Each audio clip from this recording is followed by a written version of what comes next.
On behalf of the Working to End Violence Partnership, welcome to today's webinar. As many of you know, Saskatchewan has the unfortunate distinction of having the highest rate of domestic violence among the Canadian provinces.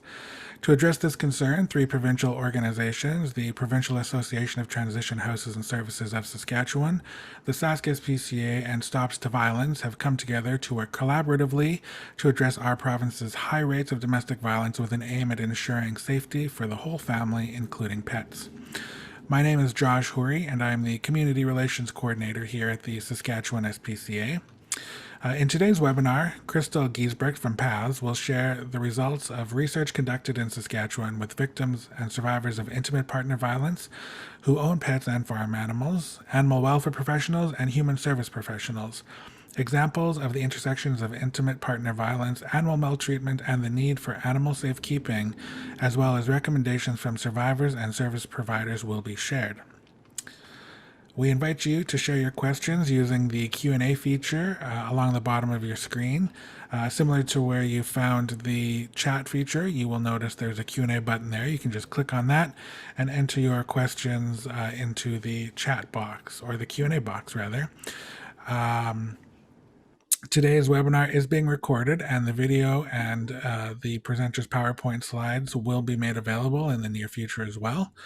And that brings me to today's presenter. Crystal Giesbrecht is the Director of Research and Communications at PATHS, the Member Association for Domestic Violence Shelters and Counseling Centers. She's a PhD student in the Department of Justice Studies at the University of Regina and a member of the Canadian Femicide Observatory for Justice and Accountability's Expert Advisory Panel. Crystal's work at PATHS includes educating professionals and the public on best practices for supporting survivors of intimate partner violence and conducting research relating to intimate partner violence. She has conducted research in Saskatchewan on the connection between intimate partner violence and animal maltreatment and the need for animal safekeeping. And with that, I will turn things over to you, Crystal. Thank you, Josh, and thank you so much to everyone for joining us. I know this topic isn't an easy one, and I will be sharing quotations in my presentation from service providers and survivors of intimate partner violence, but I think it's important that you hear some of their experiences in their own words. I'll have some resources at the end of the presentation, and as Josh said, I'll share these PowerPoint slides so you'll have that information at the end. The link between animal maltreatment and intimate partner violence is documented in research. This started about 20 years ago, with more work being done recently. Research, including this Canadian study by Barrett and colleagues, shows that victims of intimate partner violence frequently experience their pets being maltreated by their partners. Sadly, there's also evidence that shows that when pets are maltreated and intimate partner violence is occurring, children are often abused as well. And not only are children abused in these situations, but they're harmed by being exposed to intimate partner violence and threats toward pets. As our cow said, when one member of the family is abused, all other members of the family are at risk. While the body of research on this topic is relatively small, there's been good work conducted in Canada recently. Each of these studies serves to answer different questions and adds to what we know about the link. The past studies by the Alberta SPCA and Saskatchewan SPCA are important for looking at the context of the link on the prairies, including the situation of rural animal owners. I was part of the group that conducted the Saskatchewan research starting in 2016, and the research I'm speaking about today builds off of that. There's also recently been really good research conducted by Barrett, Fitzgerald, Stevenson, and colleagues at the University of Windsor, and I'll reference a few of those studies as we go. There were several goals with this study. The 2016 study that I mentioned was conducted by the Saskatchewan SPCA, Stops to Violence, and PATHS. And in that study, we interviewed domestic violence and animal welfare professionals. In the present study, I also surveyed service providers and expanded the range of professionals. One goal was to build upon the previous research and see what had changed in terms of service providers' awareness and their practices supporting survivors of intimate partner violence who owned animals. And that includes service providers who are working in rural communities and the North. Service providers are especially important research participants because they can explain policy and how that's actually working on the ground, and they can offer recommendations for improvements. In the domestic violence sector, long-term staff members have worked with thousands of survivors of intimate partner violence over their careers, so they're able to share many stories and examples. Further, most of the research on this topic is comprised of samples of women staying in domestic violence shelters. Therefore, how their experiences differ from those who did not access shelters and services are not known, and how many people choose not to leave, not to access services because of ownership of animals is not known. So for this reason, I conducted an online survey to gather responses from people who had sought services and those who had not. We also had, or I had also conducted in-depth interviews with survivors as part of this research, and that was advertised in the same way to gather responses from people with different experiences. With the exception of the prairie research that I previously mentioned, research in this area has primarily focused on pet ownership. So for this study, it was important to include people who live on farms and who own livestock, as well as the experience of service providers who work with them.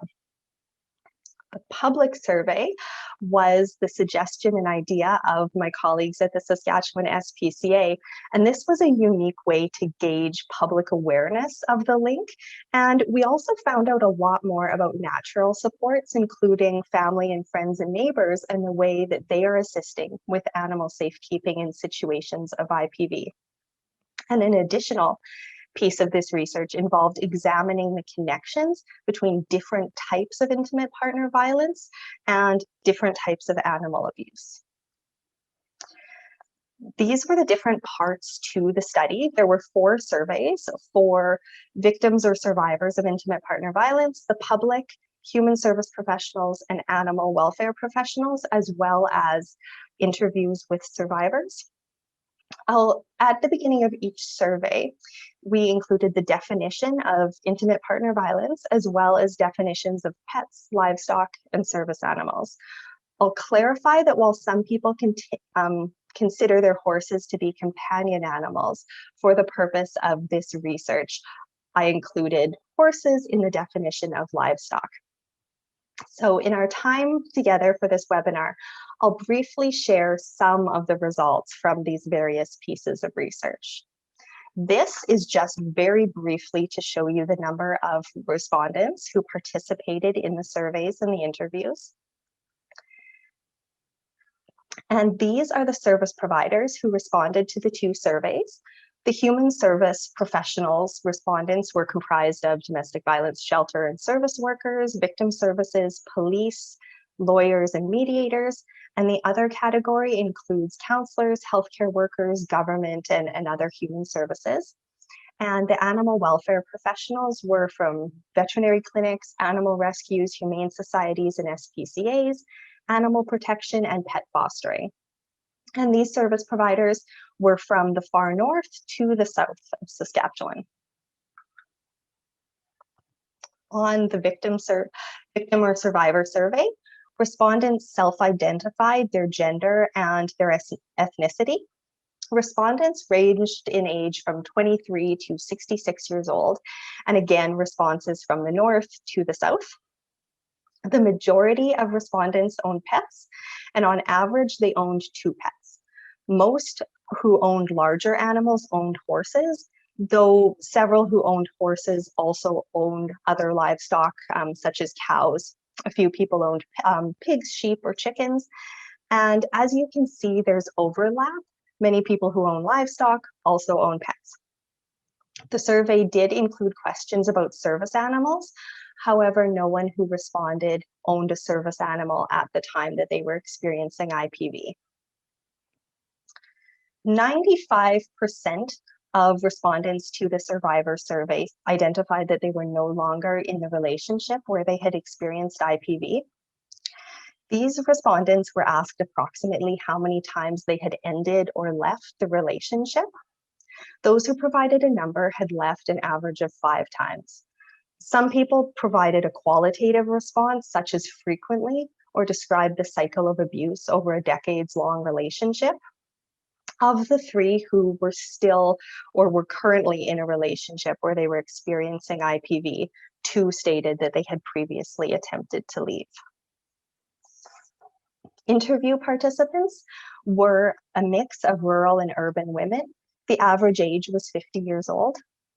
When we spoke, one of the interview participants had gotten out of a 25-year marriage months before, and some others spoke about experiences that were further in the past.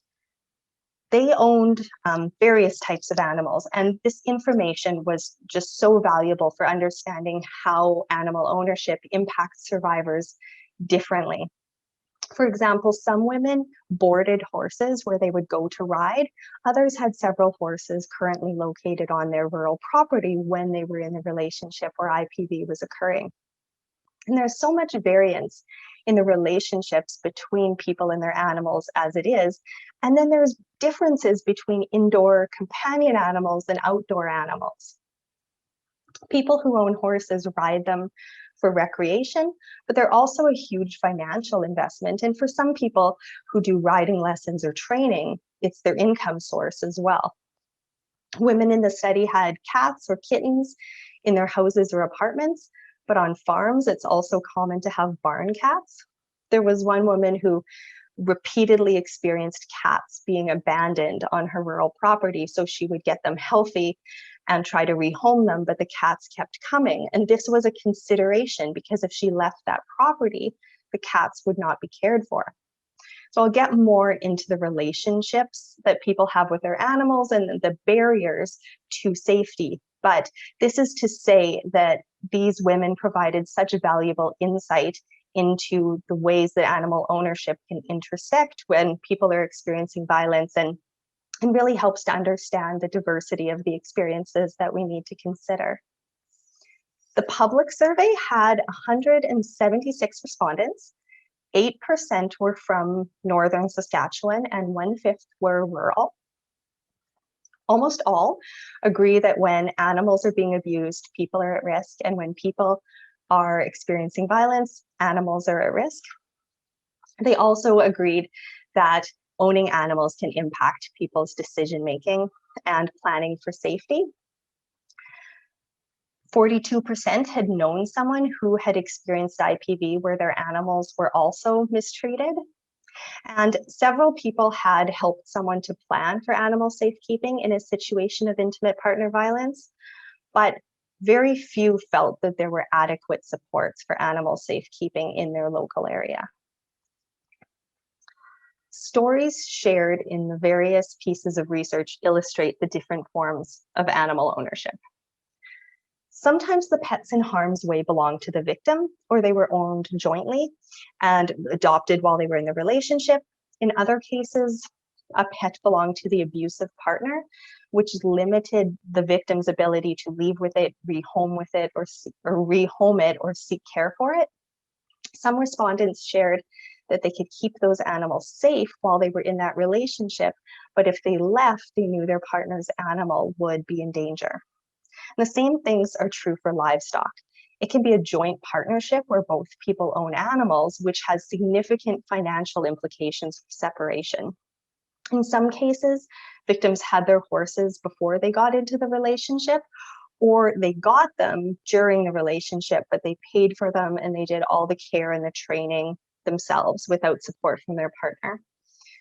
One thing that is clear from the various pieces of the research is that survivors are often the ones who are doing the majority of the care for animals. They're cleaning up after pets, they're vaccinating cows, and they're making sure that animals have food.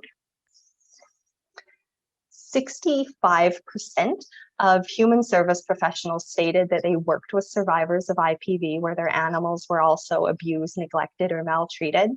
and 56% of animal welfare professionals stated that they had had situations of animal abuse where humans in the home were also being harmed.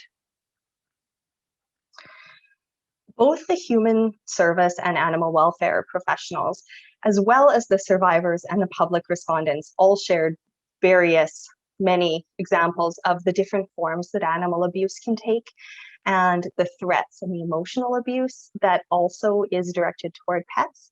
And service providers clearly identified the connection between abuse and threats toward animals and coercive control, and provided examples of the ways that perpetrators use animals to manipulate and control victims. Approximately 1/3 of respondents to the survivor survey reported that their children had witnessed pets or livestock being threatened or harmed. And as I said before, in situations where IPV is occurring, children are exposed to both abuse of the victim parent as well as animal abuse, and are at a high rate or a high risk of being targeted for harm themselves. Also, there's examples of humans who were harmed protecting their animals and animals who were harmed protecting their humans. Research by Fitzgerald and colleagues at the University of Windsor specifically examined the connection between emotional abuse, financial abuse, and abuse of animals. This intersection was clear in the data from the present study as well. A respondent from an animal rescue stated that they'd been aware of situations where the woman who owns horses is unable to care for them due to the husband controlling money and disallowing her from obtaining health care for her horse. Restricting victims' access to the family finances and prohibiting veterinary care are two forms of abuse that have significant impacts on both human and animal victims. The survivor survey used validated measures of animal abuse and intimate partner violence. Just as IPV includes psychological, emotional, verbal, financial, sexual, and spiritual abuse, as well as harassment and controlling behaviors, the partner's treatment of animal scale includes different types of animal abuse, including threats to harm, physical neglect, emotional abuse, physical abuse, and severe physical abuse. In this study, I found statistically significant correlations between the partner's treatment of animal scale and the IPV measures, which were the composite abuse scale and the checklist of controlling behaviors. So these findings indicate the connection between animal abuse and IPV generally, as well as physical, emotional, and sexual violence and controlling behaviors specifically. 80% of the IPV survivors reported that their animals had been subjected to at least one form of animal abuse. And those were grouped into two groups. Ones who had experienced low or no animal maltreatment, and then the group who had experienced their animals being maltreated. The group who experienced their animals being mistreated had higher scores on several subscales of different forms of IPV.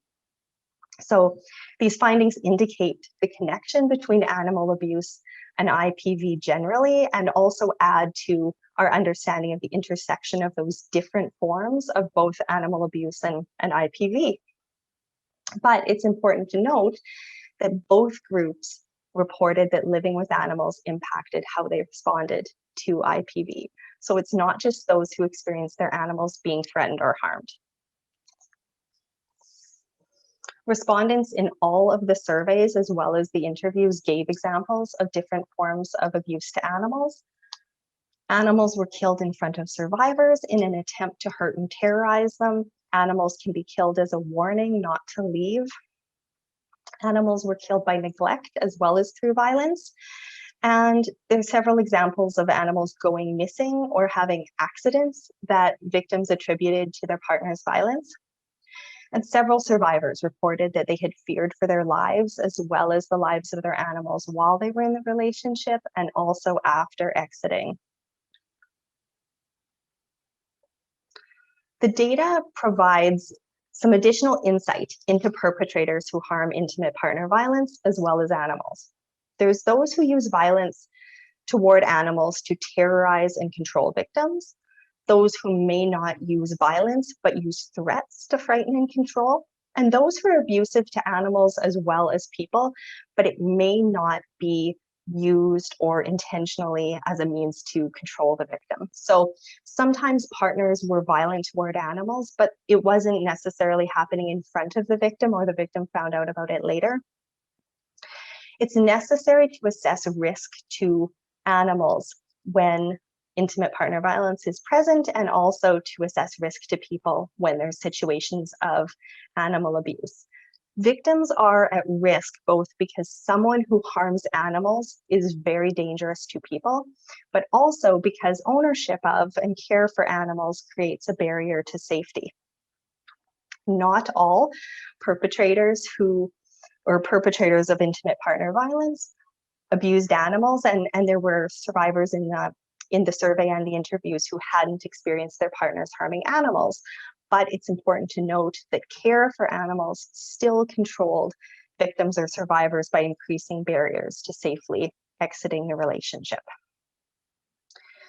So on the next slide, these are a few examples to illustrate the way that this can happen.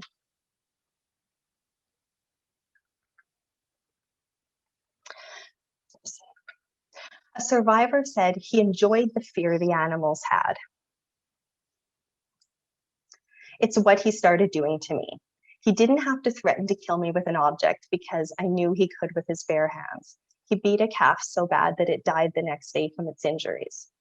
I knew that was a message to me that he could kill me anytime he wanted to. Another survivor said, at the time, I didn't know for sure if he would kill the cat or not, or if it was just mind games, but I didn't want to take that chance. And this quotation from a counselor illustrates several important points, including that animals are used by abusive partners to maintain control, and that any type of animal can be used in a bid for control, not just pets. And both emotional bonds and financial investment are used by perpetrators to perpetuate that control. Over 1/3 of pet owners stated that care for their companion animals prevented them from seeking assistance related to IPV, and over 1/4 of livestock owners stated the same. Listed here are different barriers to exiting relationships where IPV is taking place, including a lack of safekeeping options, concerns animals would be harmed, and not wanting to be separated from their animals. And as you can see, both pet and livestock owners are experiencing the same barriers. Some survivors who owned animals did state that animals did not impact the way they responded to abuse and didn't change or impact the way they planned for the future. But for the majority of respondents, care for animals impacted them in numerous ways. In some cases, animals were threatened if the victim tried to leave. In others, the victim was told by their partner that they couldn't take the animals, or the survivor felt that they would not be able to due to concerns for shelter or housing or other forms of animal safekeeping. A social worker said, I have had people choose to remain in relationships because of pets, people who have returned as a result of threats against their pets, and people who've lived in their cars because there was no place for their pets. Around 42% of respondents to the survivor survey had reported intimate partner violence to police. Around 1/4 had received assistance from domestic violence services, 1/4 from medical professionals, around 8 had stayed in a domestic violence shelter, and even less had received support from animal welfare agencies. There's more on this in a paper that I've written using these survey data that will be available soon, but there's several reasons for this. In some cases, victims experienced abuse that would not be a criminal offense or that they felt they couldn't prove. In some cases, victims did reach out for support, often to police, but they didn't receive a helpful or supportive response. And people experiencing Intimate partner violence do call domestic violence agencies for information and safety planning, but don't always access shelter if they want to keep their pets with them. An open-ended text box allowed respondents to share other sources of support, and most commonly it was family members, both for emotional support and for help with animal safekeeping. When survivors cannot take their pets with them when they leave, they may end up returning home to care for, visit, or attempt to retrieve the pet, putting their own safety at risk. Women who own livestock do the same, returning to the farm or ranch to feed, water, or care for their animals. Positive working relationships have been developed between IPV agencies and animal rescues and animal shelters, as well as veterinarians. They're agencies that provide support by temporarily caring for animals in an animal shelter with a foster while someone is staying in a domestic violence shelter or is relocating. The availability of services depends where you are in the province, and that information is available on the Violence Link website. You can find out more about what's currently in Saskatchewan there. Several service providers who responded to the survey explained that when pets are kept at animal shelters or they're fostered with volunteers, their clients, the survivors of IPV, can't visit them. They worry, the survivors are worrying about their pet's well-being, and they struggle and they have a hard time without their pet there for companionship and the emotional support that they and their children are used to receiving from that pet. And some people really find that they worry, they hope their pet is getting the same level of care that they would provide for them at home. It was clear from the IPV service provider survey that they really wish their clients would be able to go and visit their pets or take them out while they're in a safekeeping program. At this point, most domestic violence shelters in the province are unable to accommodate pets in their buildings, a point I will come back to. And losing a pet may mean surrendering it, or it may mean leaving it with the abusive partner. The significance of the human-animal bond is clear. Pets offer emotional support and companionship to survivors and their children. When ending the relationship, many survivors of IPV lose access to their home. They have to relocate sometimes to a different community for safety. Sometimes they stay in a shelter. Losing access to their animals exacerbates the upheaval that victims and their children are experiencing. And service providers stated that being separated has a negative impact on pets as well. Many people who own companion animals have a very strong bond with their pet. For survivors who've been isolated from other social connections and have endured abuse, pets are a vital source of comfort and support. Large animals such as horses are similarly comforting for their owners.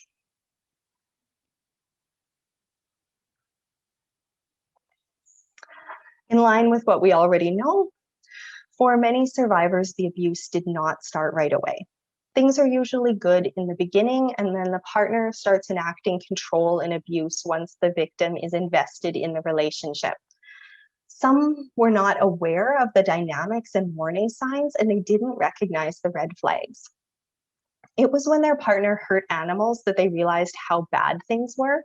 And for some survivors, their animals were a catalyst to ending the relationship.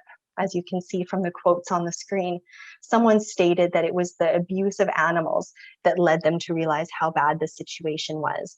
And for some, like this survivor here, says that she came to the conclusion that she needed to leave in order for both her and her dog to be safe. Respondents were clear that animals are family members. This domestic violence shelter worker says most clients are devastated to leave their animals regardless if they are sheltered in a safe foster home. They feel isolated and more vulnerable without their pets. Many consider their pets as important as children.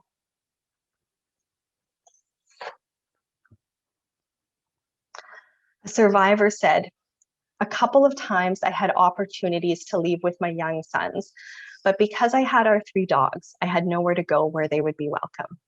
The boys' hearts would have been broken if I left the dogs behind, and I did not trust my ex to care for them, or maybe he might have even taken his rage out on them."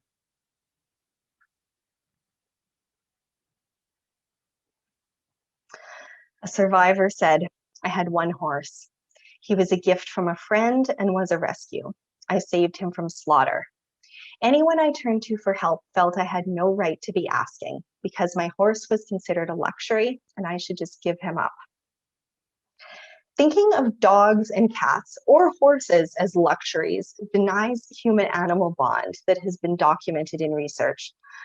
When victims are forced to give up their animals to be free from intimate partner violence, this exacerbates the harm to these victims and their children.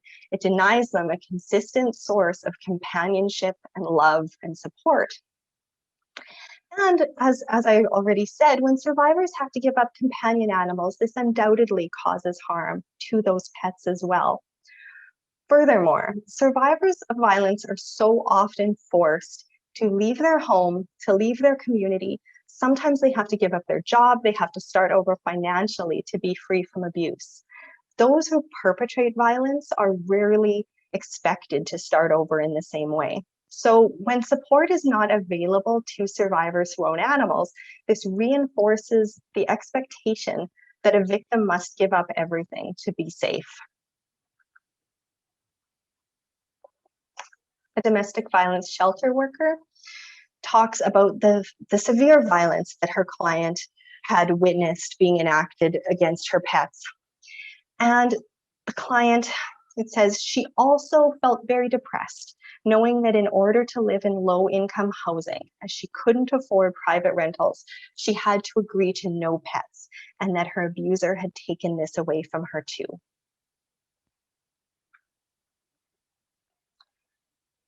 Shelter workers shared that they have clients coming to their shelters from fly-in communities. If they want to bring a pet with them, they need to pay for a flight for that pet, or otherwise they'd have to surrender it. But in many northern communities, there's no animal shelters or animal welfare organizations to surrender it to. Other shelter workers shared that clients travel hours in taxis to get from rural areas to their shelters. As well as responsibility and care for livestock and financial investment in animals, victims of IPV in rural areas are also faced with many other unique risk factors and barriers to safety. So that includes geographic distance and isolation, which is exacerbated by weather, by inaccessible roads, long services to both long distances to both domestic violence services and supports and veterinary care and animal welfare services, emergency response time, limited housing, and sometimes in small communities, a lack of or a perceived lack of anonymity and confidentiality as well. And it's different depending on the type of rural community. These barriers differ whether you live in a small town, you live on a farm, or you live on a First Nation. And Stevenson and colleagues stated that animal safekeeping in situations of intimate partner violence is a social justice endeavor. And when intimate partner violence agencies ask about animal safety, they're fulfilling their mandate by reducing barriers to victim safety. I'll add that when animal welfare organizations ask about IPV, they help to build a society where both people and animals are free from violence. It's evident from the results of the study that both service providers who work with humans and those who work with animals have a clear understanding of the link. In both qualitative and quantitative responses, the service providers indicated their awareness of the link between IPV and animal abuse and animal safekeeping needs, and they indicated that their awareness had changed and expanded in recent years. However, despite this awareness, not all human service professionals ask survivors of IPV about animal abuse at intake or help their clients to plan for safekeeping of animals. Likewise, not all animal welfare professionals are asking about IPV when they encounter situations of animal abuse. It's possible that when professionals feel that they won't have anything to offer and aren't in a position to assist, that they don't ask the question.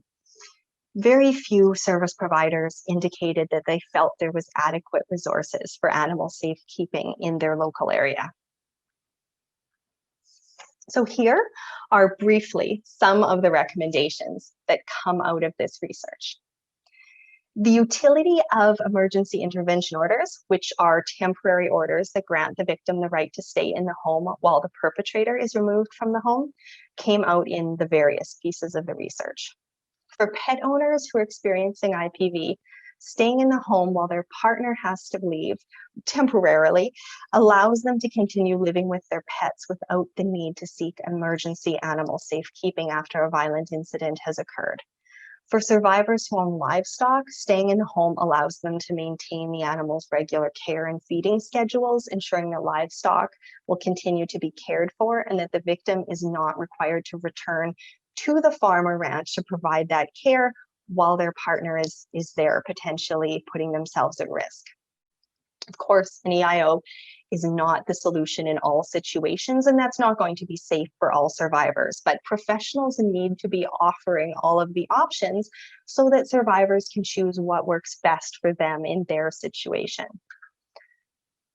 Here is a quotation from a legal professional who states that it's easier to obtain immediate orders to keep the survivor and children and pets in the home.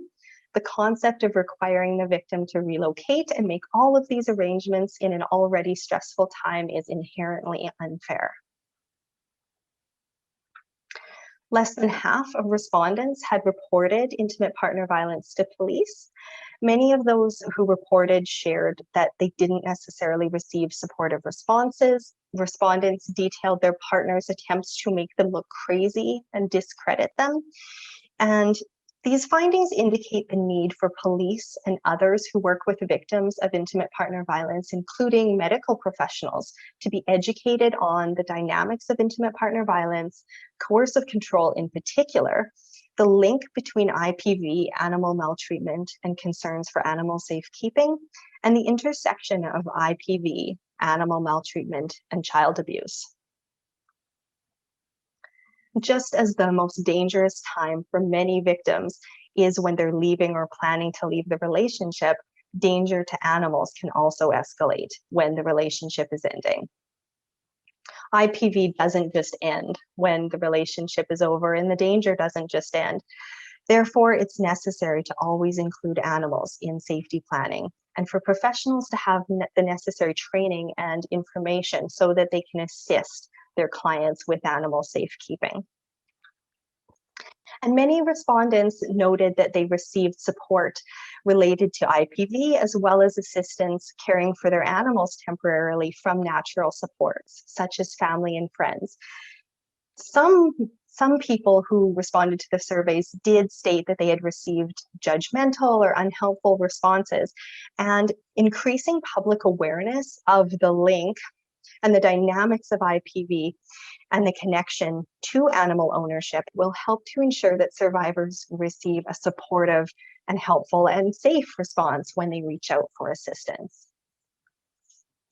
It's probably not a surprise that the need for pet-friendly domestic violence shelters was a resounding theme in the data.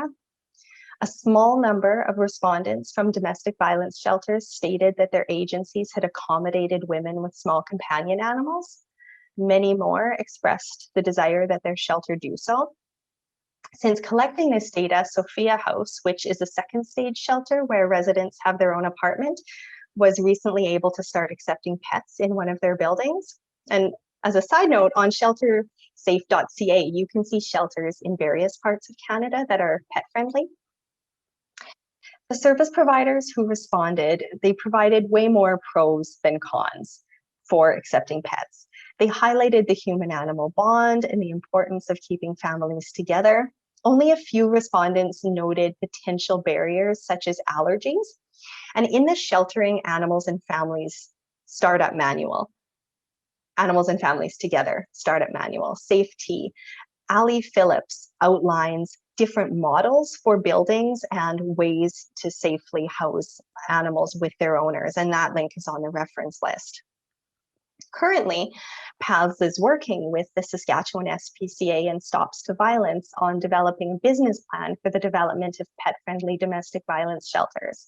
We hope this information will be able to be used by some shelters in Saskatchewan to put in place the funding and the infrastructure they need to become pet friendly. The equipment needs will vary depending on shelters' existing facilities, and it will be necessary to develop policies and guidelines for pets in shelter, and partnerships with animal welfare agencies, including veterinarians, will be essential. Fostering and animal safekeeping is incredibly important and will remain so, even if more domestic violence shelters will be able to welcome pets. There's families that sheltering animals off-site will be in a more appropriate fit for. But I do acknowledge that for some people, their pet is their companion and they need to have their pet with them and they don't want to leave them behind.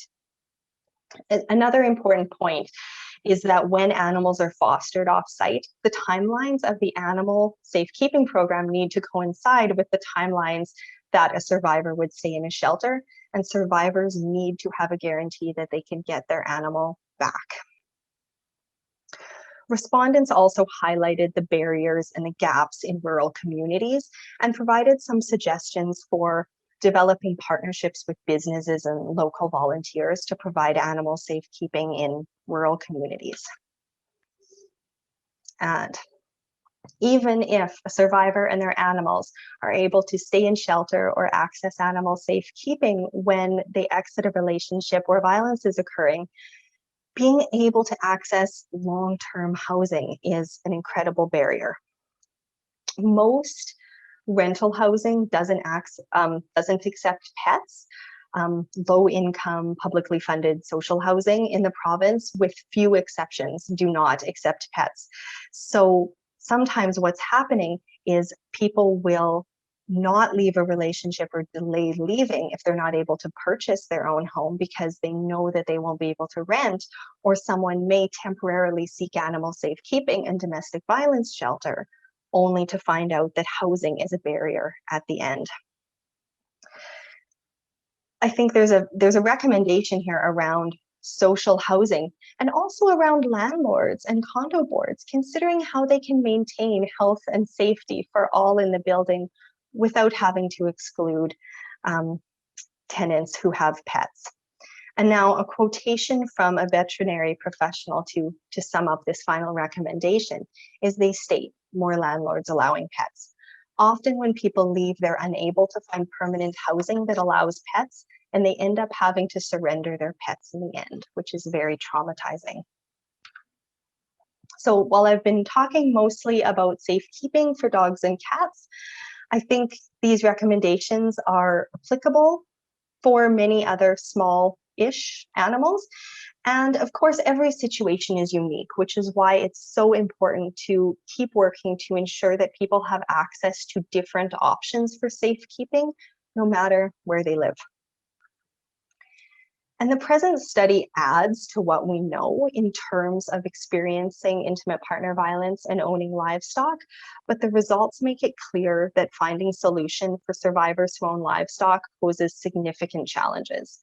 Respondents did offer some suggestions, however, more work is needed to develop practical solutions. These are the titles of a journal article reporting the results of the service provider surveys and another reporting the results of the survivor survey. These will be available very soon. If you would like to know when they're online or you'd like me to email you a copy, you can send me a message. These are the studies I cited. You'll have my slides, so you have these. And in terms of resources, you can find more about animal safekeeping in the province at violencelink.ca. Abuse Helplines is PATH's website, and there you can find a list of domestic violence shelters and services. The Getting Out Guide and Safety Planner are posted on all three of our organization's websites, and those have helpful information for anyone who's at risk, and they do include information about planning for safety with animals. For human service professionals, I urge you to always ask about animals and include them in safety planning when you're working with survivors. And for animal welfare professionals, I urge you to always ask about the safety of people in the home. I think this will get easier as we continue to build partnerships and further develop the resources that we have in our province. So with that, I will say thank you very much for the opportunity to share this research with you, and I'll do my best to answer any questions. Crystal, that was a fantastic presentation. Thank you so much for putting that together to share with folks today. It's always sobering when we know that this is happening out there, but when you hear the words from the victims and the survivors, it's sobering and really is heartbreaking, but it's also encouraging to know that there is work being done out there to address this matter. And, together we will hopefully find a way to help folks when they need help and their animals as well. We will certainly open it for questions. We haven't had any come in at this point, but please do enter any questions that you have in the chat box or the Q&A box. Either one will work. Crystal, maybe while we take a minute or two just to wait for some... Oh, we do have a question coming in now, actually. The question is, were you made aware of any practical options for survivors with livestock or large animals who are fleeing domestic violence? I am aware of the issue, but cannot think of any practical solutions beyond the EIO where the survivor stays at home. Yes, thank you for that question. And this, I think, is the big future direction where we need to do more research, yes, but more collaboration and discussion between professionals and our partners to figure this out. Because some of what was happening was, in some cases, if it was a horse or a small number of horses, they were able to board them at a neighbor's home or someone else in the horse community. In some cases, a neighbor was going and caring for the animals on the property where they were kept while the survivor had left the home and was maybe staying in town. But it's challenging because animal safekeeping it's challenging to recruit fosters as it is. But for livestock, there's a certain level of expertise and knowledge you need to care for different types of animals and travel to the location where the animals are kept. All of these things are barriers. And I want to be careful or cautious around recommending it's if you have neighbors and you have family and friends who can help, that's great, but we need to ensure that those individuals will not be at risk from a perpetrator of violence when they go to that property. So risk assessment and involvement of professionals is really important to make sure that that can be done safely and well. So some people have shared what worked well for them, but we don't know yet what that solution is. And I think that we can get there with cross-sectoral partnerships involving animal welfare and intimate partner violence service providers, as well as police and others, to figure out a way that if community volunteers or organization staff are doing it, they can do it safely. But if survivors can stay in their home and keep caring for their animals, I know that's not always the case, but even temporarily, if it's safe, I think that alleviates so many barriers.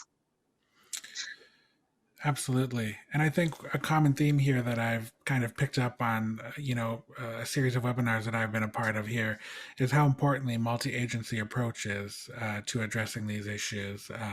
It's not something that can be done overnight, and it's not something that one agency can do on its own, right? It will certainly take a collaborative effort to ensure that these issues are being addressed and solutions are being found to help the folks in need. You had mentioned safety obviously is a huge concern for fosters. That would tie into a reason why a victim or a survivor would not be able to visit their pet in a foster situation. Can you elaborate a little bit on that, Crystal? Yeah, so I think there's good reasons why, for people who are fostering animals and volunteering their time, their safety and location has to be protected, and you wouldn't want someone who's been using violence against their partner or their animals showing up at that foster's home, for example, or trying to get a pet back. That would be very dangerous. So there's those important safety considerations.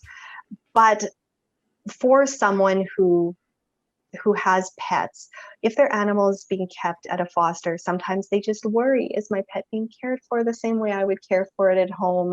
And they really worry how it's doing. And some of the domestic violence shelter workers shared examples of when the animals were in a safekeeping program, the workers would send a video or photos, and they would text and they would show what the animal was doing today. And that alleviated some of that stress.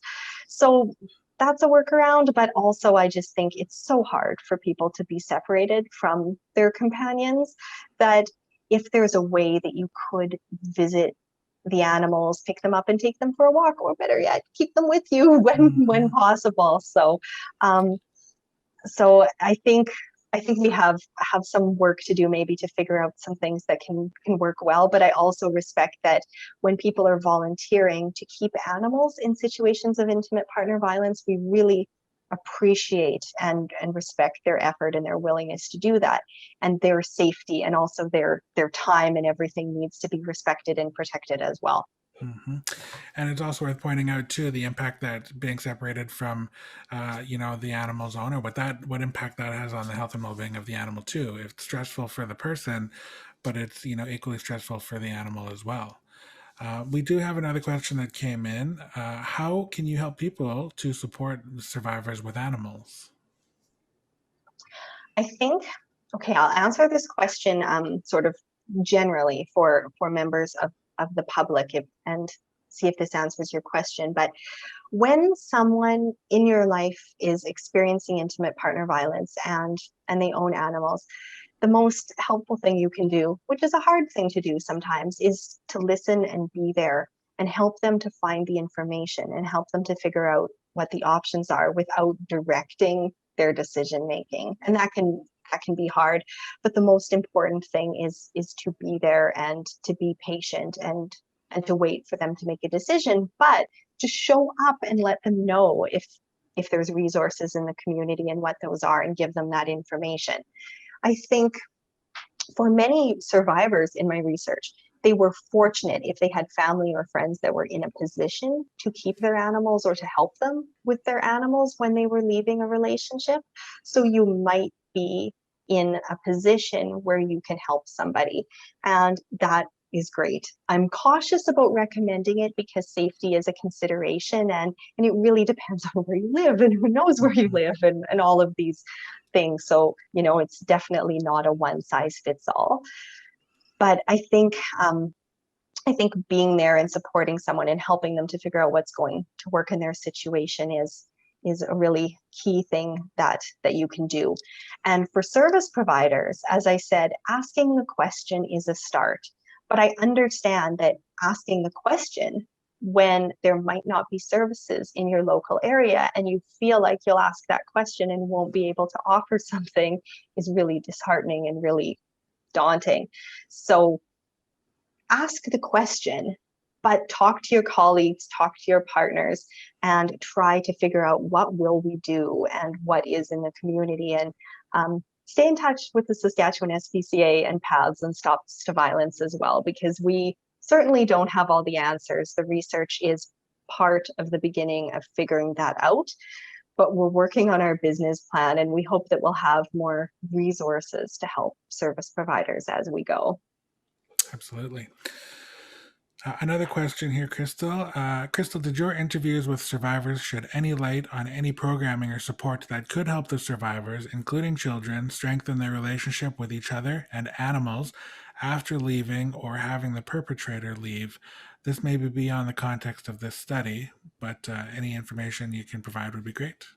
It's a very interesting question, and I'm not sure that I'm answering it completely, but one thing that comes to mind from the survivor surveys is there was a woman who participated and told me her story, and she had a lot of experience with animals. She'd been a long time owner of horses and dogs, and she spoke a lot about training for dogs, and how when animals have been subjected sometimes to angry and frightening outbursts from the perpetrator in the home, sometimes they've been abused, now they're being uprooted and moved, there can be challenging behaviors to overcome. And She talked a lot about how great it would be to have volunteers perhaps who could come and who could work with survivors and their animals while they're in a domestic violence shelter and work on some training and some positive behaviors for pets. And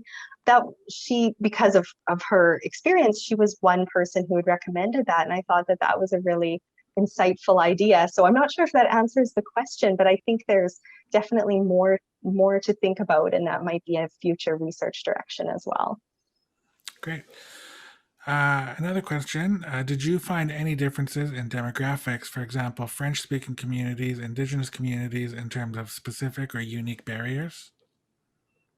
I think because of the sample size in this study and those who participated, I don't have enough information to answer that specifically. What I will say is I heard quite a bit, just rural communities generally, but also northern Saskatchewan, and some of those barriers that I mentioned with transportation and lack of access to services in the north, in particular fly-in communities. I did not have anyone participate in well, I do not speak French. This is a limitation of the research. I didn't have anyone participate who was a French speaker. And I heard a little bit in terms of Indigenous communities, but I think more so the North was the context that I was hearing about. Mm-hmm. And we also have a comment here that I think illustrates perfectly the challenges of allowing visitation for folks in a shelter. And it's sorry, it just jumped out of my screen here. It says, we allow visitation with our programs at times. One downside we have noticed, a great deal of stress on the pets when owners come to visit and leave without them. They simply cannot understand why they come to see them and leave without them. Cats seem to be especially stressed. They will not eat, they become depressed, etc. And it's definitely a tricky balance. And, that's a great example of some of the challenges. While it's certainly helping the situation, there are certainly challenges that are involved with that as well. Yes, and if I can respond to that, that's such a good point that was raised. And this is why we need experts in intimate partner violence and experts in animal welfare working together, because things that survivors may want or that we think may be helpful for survivors might not be the most helpful thing for animals, or just for procedurally in animal welfare agencies as well. So this is why having these conversations is helpful, because what's the correct balance there? Absolutely, for sure. There is one other comment here that I will draw everyone's attention to in the chat box from Hannah Brown.